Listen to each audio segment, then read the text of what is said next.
উনি যুক্তরাষ্ট্রে অলরেডি অবস্থান করছেন। যেহেতু অলরেডি অবস্থান করছেন, সুতরাং উনি ইমিগ্রেশন ন্যাশনালিটি অ্যাক্টের সেকশন 1226 এই ধারার আন্ডারে উনি বন্ড শুনানির অধিকার ওনার আছে। যারা অলরেডি যুক্তরাষ্ট্রে অবস্থান করছেন তারা যদি বর্ডার দিয়ে এসে থাকেন, যদি আইস অ্যাপয়েন্টমেন্ট বা কোর্টে তারা আটক হয়ে থাকেন, এখন কিন্তু তাদের আটককে আবার ব্যালেন্স করার জন্য বা তাদের রিলিজ চাওয়ার জন্য কিন্তু ওনারা ইমিগ্রেশন জজের কাছে আবেদন করতে পারেন। যারা বন্ড শুনানি করতে চাইবেন বা চান, যাদের এটির খুবই প্রয়োজন, তারা যদি আবেদন করতে চান, তাহলে একজন এই অভিবাসীর প্রথম পদক্ষেপটা কি হওয়া উচিত? যে কোনোভাবে যখন কোনো ব্যক্তিকে ছাড়া হয় তখন সে অলরেডি যুক্তরাষ্ট্রে অবস্থান করে, যদিও সে বর্ডার দিয়ে আসে বা ইন্সপেকশন ছাড়া আসে, সবাই কিন্তু এই বেনিফিটটি পাবে। সাম্প্রতিক সময়ে যে মালদেনাদো বাতিস্তা সান্তাক্রুজ যিনি বিচারক ছিলেন, এই রায়টির যে ইমিগ্রেশন আইনে ঠিক কোন মৌলিক পরিবর্তন এনেছে এবং সাধারণ মানুষের ভাষায় সেটি আপনি ব্যাখ্যা করবেন, এবং এই রায়ের বাস্তব প্রভাব কি আছে, কারা এর সুবিধা পাবেন, বন্ড শুনানি পেতে হলে কি কি প্রস্তুতি নেওয়া দরকার আছে, এবং এর ফলে অভিবাসী সম্প্রদায়ের ভবিষ্যৎ কিভাবে বদলে যেতে পারে। অ্যাটর্নি আহসান হাবিব। জি, ধন্যবাদ আপনাকে। আপনি যেমনটি বলছিলেন যে প্রেসিডেন্ট ট্রাম্প অ্যাডমিনিস্ট্রেশনের সময় বন্ড বা আইনগত যে তার ডিটেনশনটাকে চ্যালেঞ্জ করার যে একটা অধিকার, রিলিজ পাওয়ার যেটা অধিকার, কিন্তু মারাত্মকভাবে রেস্ট্রিক্ট করা হয়। বিশেষ করে গত জুলাইয়ের 8 তারিখ থেকে যে কোনো ব্যক্তিকে যুক্তরাষ্ট্র অভ্যন্তরে আটক করলে তাকে কিন্তু বন্ডের শুনানি অধিকার দেওয়া সম্পূর্ণভাবে তারা বন্ধ করে দেয়। তো এরকম একজন ব্যক্তি, যে মামলার বাদী, নাম হচ্ছে মালদোনাডো, আপনি যেটা বললেন বাতিস্তা, উনি যুক্তরাষ্ট্রের বর্ডার দিয়ে প্রবেশ করেন 2021 সালে। ওনার মামলা চলতি ছিল, এই মুহূর্তে ওনাকে অ্যারেস্ট করা হয়, আইস ওনাকে অ্যারেস্ট করে। উনি যখন বন্ড হিয়ারিং এর জন্য আদালতে আবেদন করেন তখন আদালত বলেন যে তার দেয়ার নেই। তখন তার আইনজীবীরা এই জুলাই 2025 সালে ট্রাম্প অ্যাডমিনিস্ট্রেশনের যে নতুন পলিসি, সেই পলিসিটাকে চ্যালেঞ্জ করে গতকালকে অ্যাকচুয়ালি ক্যালিফোর্নিয়াতে একটা আদালত আদেশ দিয়েছে যে মিস্টার মালদোনাদো ওনার বন্ড হিয়ারিং এর অধিকার আছে, কারণ উনি যুক্তরাষ্ট্রে অলরেডি অবস্থান করছেন। যেহেতু অলরেডি অবস্থান করছেন, সুতরাং উনি ইমিগ্রেশন ন্যাশনালিটি অ্যাক্টের সেকশন 1226 এই ধারার আন্ডারে উনি বন্ড শুনানির অধিকার ওনার আছে।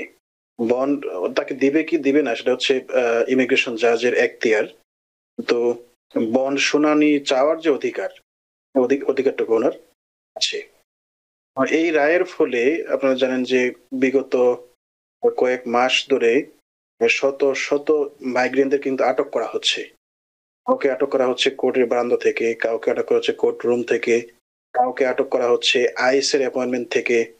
এইসব ক্ষেত্রে কিন্তু বিরাট যুগান্তকারী রায় হয়ে গেল।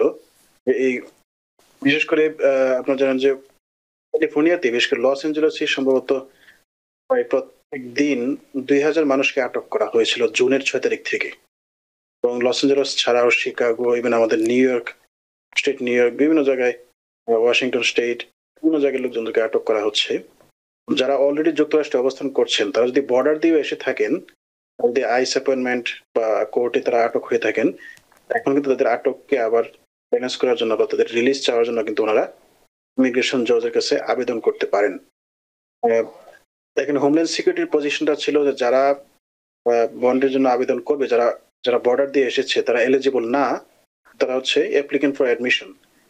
কোর্ট বলেছে যে না, তারা অ্যাপ্লিকেন্ট ফর অ্যাডমিশন না, তারা হচ্ছে অলরেডি যুক্তরাষ্ট্রে অবস্থান করছে, সুতরাং তারা ইমিগ্রেশন ন্যাশনালিটি অ্যাক্টের সেকশন 1226 এর আন্ডারে পড়বে, 1225 এর আন্ডারে পড়বে না। এতে করে যারা এই বর্ডার দিয়ে এসেছেন, আইস অ্যাপয়েন্টমেন্টে ধরা পড়ছেন বা কোর্টের হিয়ারিং এর সময় ধরা পড়ছেন, তাদের এই মুহূর্তে আটক থাকেন, কিন্তু বন্ড শুনানির একটা অধিকার কিন্তু তাদের আছে। এবং এতে আপনি যেটা বলেন যে হাজার হাজার মানুষ উপকৃত হবে, হাজার হাজার মানুষ উপকৃত হবে। শুধুমাত্র যারা অতীতে যারা আটক হয়েছে তারা না, যারা ভবিষ্যতে আটক হয়ে থাকেন তারা কিন্তু এই বন্ড শুনানির অধিকারটা রাখেন। এটা নিয়ে অনেক কথাবার্তা হচ্ছে, অনেক অনেক কমেন্টারি হচ্ছে।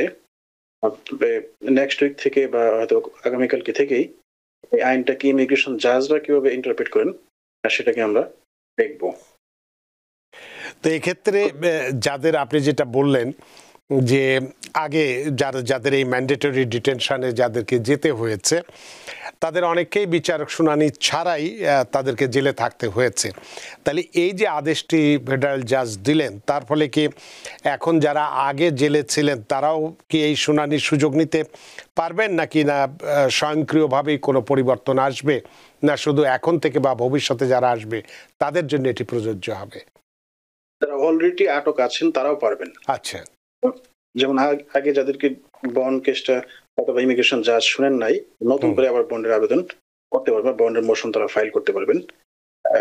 কারণ এখানে বলা আছে যে রেট্রোঅ্যাক্টিভটা কার্যকর হবে, সুতরাং তাদের কোনো আইনগতভাবে বাধা নেই। জি, তাহলে এক্ষেত্রে যারা বন্ড শুনানি করতে চাইবেন বা চান, যাদের এটির খুবই প্রয়োজন, তারা যদি আবেদন করতে চান তাহলে একজন এই অভিবাসীর প্রথম পদক্ষেপটা কি হওয়া উচিত, বা এই ক্ষেত্রে আইনজীবীরা তাদেরকে কতটা সহায়তা দিতে পারবে?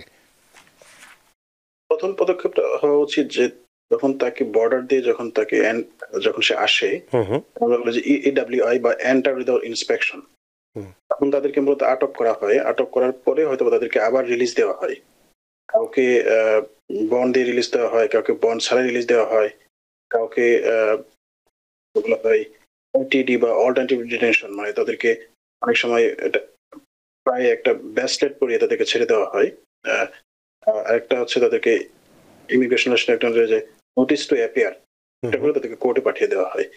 যে কোনো ভাবে যখন কোনো ব্যক্তিকে ছাড়া হয় তখন সে অলরেডি যুক্তরাষ্ট্রে অবস্থান করে, যদিও সে বর্ডার দিয়ে আসে বা ইন্সপেকশন ছাড়া আসে, সবাই কিন্তু এই বেনিফিটটি পাবে, সবাই বেনিফিটটি পাবে। তবে কিছু এক্সেপশন আছে, যেমন এখানে 1225 সিতে একটা ক্রাইম আছে, যেমন ক্রাইম ইনভলভিং মোরাল টার্পিচুড।